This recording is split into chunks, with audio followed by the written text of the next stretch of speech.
colleagues present here and respected teachers. I'm extremely grateful to Professor Morekar sir and Dr. Partha Biswas for including me in the AIUS ARC Teachers Conclave.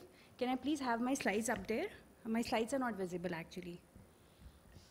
I'm really thankful to the esteemed panelists for allowing me the opportunity to present out of order. There's some emergency for which I have to go. I'm assistant professor at SMS Medical College, Jaipur, and this presentation topic really, confused me. I was like, is there even a debate about this thing that should we write and publish research papers or not? But then it opened my mind as well. I learned about the perils of the lot of things that my opponents would say, the pressure in which people are publishing, the predatory publishing, the monetary incentives, and the parallel industry that has started. But my answer to those will be elucidated in these slides. It's a very simple presentation. The ideal answer would be to share the research findings and promote patient care, learn from each other's mistakes. But in practical terms, it begins from the day we start working on our thesis, because thesis is a part of our curriculum. It's mandatory, and we start then working towards presenting it and then publishing it. And then after that, perhaps there are other incentives like job, funding, promotions, and mandatory rules and regulations by the government and other institutions. So publication is the only way that scientists would communicate with each other. It is the way in which authors would get credit for their original work.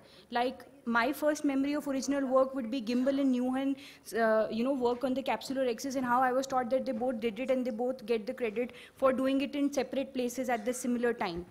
Career advancement comes as a secondary thing. First of all, one does feel very happy when one gets credit for one's work. It's a great opportunity for international collaborations, because if you are published somewhere with your peers, reviewed panel after approval from them, the international community also looks upon your work with some greater respect. Then there are people who are more interested in, instead of academics, in the monetary side. Grants and book deals and all sorts of things also come with it, though I would not say that that should be the primary objective of anybody looking at this topic for a debate.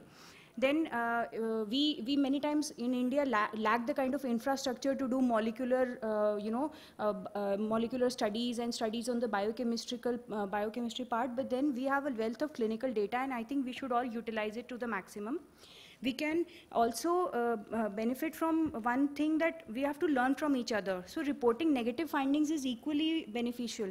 Like I learned that people have not published their results in the study in which the C3R was not useful in bacterial and late fungal cases. So sometimes those things can help somebody else who's thinking that I should also do a study on this topic. Then rejection.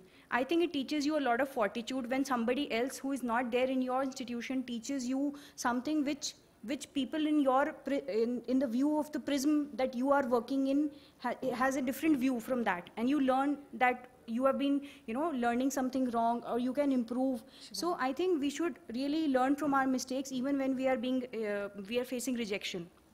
And all these things are now available on the click of our cell phone. So we cannot say that we don't have time and we cannot use it to benefit our patients.